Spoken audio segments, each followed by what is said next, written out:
ukuri kose n'ibihamya nimo biboneka kuri icyo gitabo uzabona ubugingo, ibyishimo ndetse n'amahoro byose bitangwa na Bibiliya. Nshuti yanjye soma icyo gitabo, umuyobozi utayobya kandi niyo soko y'ubuzima. Mugenzi wanjye nuyizera uzagira umutekano mu mibereho yawe yose, ibyishimo ndetse n'amahoro byose bitangwa na Bibiliya. Nshuti yanjye soma icyo gitabo, umuyobozi utayobya kandi niyo soko y'ubuzima. Mugenzi wanjye nuyizera uzagira umutekano mu mibereho yawe yose.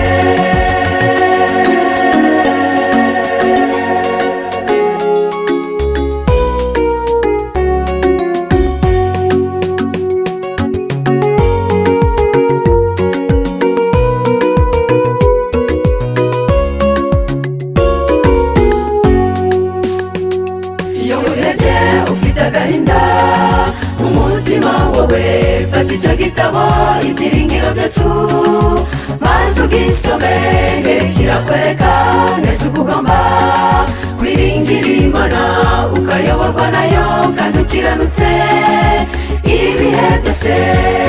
Ibyishimo ndetse n'amahoro byose bitangwa na Bibiliya.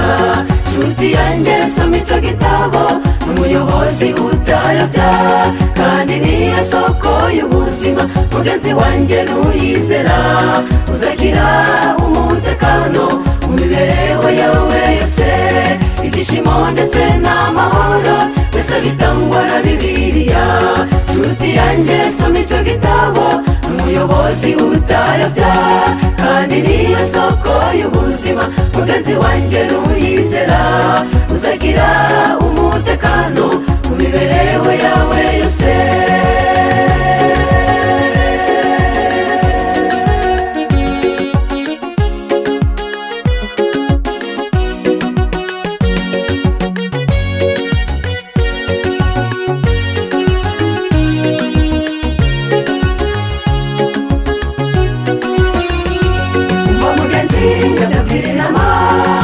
Kandi ngwinginga uyemere maze ikuyobore ibihe byose.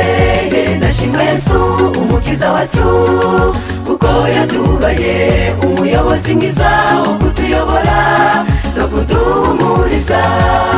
Ibyishimo ndetse n'amahoro byose bitangwa na Bibiliya. Nshuti yanjye soma icyo gitabo, umuyobozi utayobya kandi niyo soko y'ubuzima. Mugenzi wanjye nuyizera uzagira umutekano mu mibereho yawe yose, ibyishimo ndetse n'amahoro byose bitangwa na Bibiliya. Nshuti yanjye soma icyo gitabo, umuyobozi utayobya kandi niyo soko y'ubuzima. Mugenzi wanjye nuyizera uzagira umutekano mu mibereho yawe yose, ibyishimo ndetse n'amahoro byose bitangwa na Bibiliya. Nshuti yanjye soma icyo gitabo, umuyobozi utayobya kandi niyo soko y'ubuzima. Mugenzi wanjye nuyizera uzagira umutekano mu mibereho yawe yose.